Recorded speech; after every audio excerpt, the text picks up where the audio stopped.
Hey people, so we're coming to you from Kingston, Jamaica. We got here Wagwan. Wagwan. We got here Saturday, and we just wanted to come on and talk a little bit about our experience coming in and traveling. I know lots of folks are restless, wanting to get out and about and travel. So we started off in New Orleans, and you want to talk about what happened next? New Orleans to Miami, and Miami to Montego Bay. When we arrived in Jamaica, I think there was a little bit of a backlog because 3 planes landed at the same time. But as you exited the plane, they had everyone lined up. You had medical personnel in masks and face shields, full PPE, taking temperatures, escorting people to the bathroom as they knew it may be a little bit of a wait. So they were pulling people out of line, which was very thoughtful. But as you kind of moved through the line and they were taking your temperature, you kind of started to see the assessment process of what was happening. By the time we got to the first kind of checkpoint, hand sanitizer, and the first part of the screening process, you were escorted to a table where they took your information, which your information was already in the system because you had to fill out a form to get authorization to come into the country. 3 days in advance of travel. 3 days in advance of travel. Which somebody forgot to do. Yeah, she forgot to do it. And we almost got left. We ain't going to talk about that. That was her. That was her, right? Mm. So after that, they pulled up your information in the system, verified all of your information, kind of did a reiteration of what was on the document, kind of let you know what the procedures were in terms of quarantining when entering in the country. So then they informed us, or asked us, basically, informed us, do you understand you will be getting a corona test today before you leave the airport? Right. So we left that space, finally got to immigration. So we gave our immigration documents and then moved on to customs. Meanwhile, every 5 to 10 feet, someone is spraying you with hand sanitizer. White rum. I mean, the chair we had to sit down in the registration space was wrapped in plastic. And before I sat down, someone rushed in, sprayed it down with some sort of sanitizing spray, sprayed the table. The woman who was taking our registration information changed her gloves. All of them had on N95 masks, white face shields, wipe down. You need to get your curry chicken. Go get your chicken. Wipe down the surface area. And so this was happening at every step of the process. So after that, we go through immigration. After immigration, we head in to get our bags. Before entering the baggage area, we are sprayed again. We get the bags. Before we go through the customs now, to clear customs, same procedures. Meanwhile, we have had a mask on continuously. Continuously, everybody has masks. Every person deboarding the plane has a mask. Everyone we are interacting with, at the very least, has a mask, but most of them have full PPE, including face shields. So after we finally clear customs, then we were directed to put our bags into a holding area and given a card. From there, we were escorted to check in and verify our identity again. And then we were given the corona test. So the one thing I forgot was I'm going to start all over again. No. Before we got to the bags though, after we left immigration and they verified our information, identified our test kits, then they sent us to an area where you had to download the app. So there was an entire app that we had to download with a message from the Prime Minister. And she's going to tell you about the app because she loves the app. But this app is where you see a dashboard of all the cases in Jamaica, parish by parish, how many people are sick, how many people have died, active cases, recovery cases. And this is also where you check in on a daily basis while here. So they're tracking you, but also collecting data so that they know what's going on. But not only that they know what's going on, you know what's going on. So that was very, very impressive to get that app.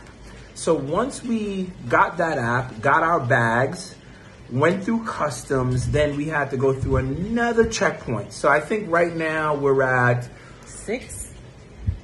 Off the plane temperature, first checkpoint into the screening area, then the next checkpoint into immigration, after immigration into baggage claim, after baggage claim into the app, after the app to actually get the bags, and then after the bags to go through immigration. So yeah, we're about 6 or 7, right? So then we enter into this next line, we go outside, they take our bags, store them, and then we had to go to this other line where we had now downloaded the app. We had been sanitized about 6 times, and we were given these documents to show that we had gone through these procedures and that all of the paperwork matched from when we signed up online to what we confirmed to when we were on the ground. For that information being matched up with test kits for each of us for 2 corona tests, 1 nasal and 1 mouth swab. So then now we finally, after all of that, then we get to the doctors who are on the outside of the airport, who then take intense on the outside of the airport. Nasal swab and then a oral swab. And then, only then were we then given additional paperwork that we can then come back to get our bags to then leave the airport. Now, tell her what happens after you leave the airport when I go check on my curry chicken that I'm cooking. So after that, I mean, it's been amazing. So we actually flew into Montego Bay, even though we're staying in Kingston. And so someone had to come pick us up, which meant we had to travel. And as soon as I left the parish where the airport is in Montego Bay, as soon as I left the parish, the phone went off and was like, where are you going? You need to check in with us. You're traveling, you're moving. So it was clear that the geo-tracking system works. But beyond that, what I've also seen is everyone here is wearing a mask. Everyone, even the man at the corner with the squeegee guy at the corner trying to squeegee the windshields has a mask. Everyone has a mask. If you've ever been here to Kingston, you know sometimes you have to go past a guard to go into a parking lot for a store. Those guards have on masks. You have to pull up. Usually they give you a ticket so that you can enter, and then you have to use that ticket to leave. They have thermometers. They take temperature checks to get into the parking lot for the store. When you get to the store, there's guards on the outside sanitizing you before you can enter a store, making sure you have on a mask, opening the door so you don't have to touch the door handle. And this has been our consistent experience, which is just night and day. And something we really wanted to come on and share, as we know a lot of folks are contemplating travel and is it safe? I will tell you the most unsafe part of our journey here was while we were in the United States.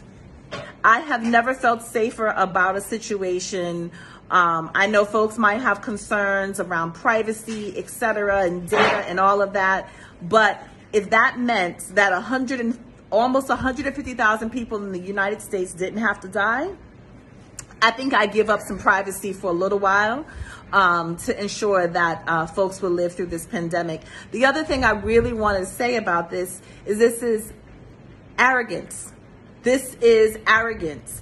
When the packet of information that we received from the Jamaican government, you can look on it and see a lot of it is World Health Organizational information that they white labeled for Jamaica, right? They put, Black people on it. They made it, adapted it for a Jamaican audience, but the back of it shows the information came from the World Health Organization. So just like Jamaica took the test from the World Health Organization, they also took materials, they took guidelines, they took protocols and put those things in place. And that's exactly why you see them having 10 deaths. And so what's ironic to me is we talk about Jamaica as a third world country.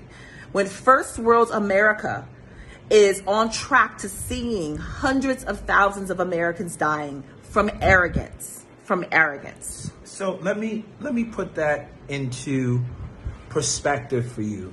I was born in Jamaica. I grew up in the U.S. and in about 2007, I came back to the Caribbean to work in several islands. The first island I worked in was St. Kitts and Nevis. Population, 40,000 people. That means the entire island in St. Kitts and Nevis would be dead twice over, 3 times over, based on the count in the U.S. Barbados, I've lived there for 2.5 years as well. That country has about 350,000. That means half the population of Barbados would be dead right now, based on the numbers in the U.S. St. Lucia has, I think, either 75 or 150,000. All of St. Lucia would be dead. So we're talking about entire countries worth of people have died in the U.S. We have not seen this. So prior to coming to Jamaica, we had to take our kids down to Florida to their grandmother. So we live in New Orleans and we're traveling. So as we traveled through Mississippi, Alabama, Florida, and we had to stop, I thought I was in a twilight zone because it was like nothing had ever happened. No one was wearing masks, people were out. Everyone was just like, okay, great, you know. And so it's very sobering to come home, and I'm very proud to kind of see how our government, the Jamaican government, is handling this. And as Takima said, you know, nothing about their response has been, quote unquote, third world or developing nation. It's been a first world effort. And if we had even half the intentionality of what they had, I mean, think about what happened when our American citizens were coming back to the U.S. and just stuck in the airport.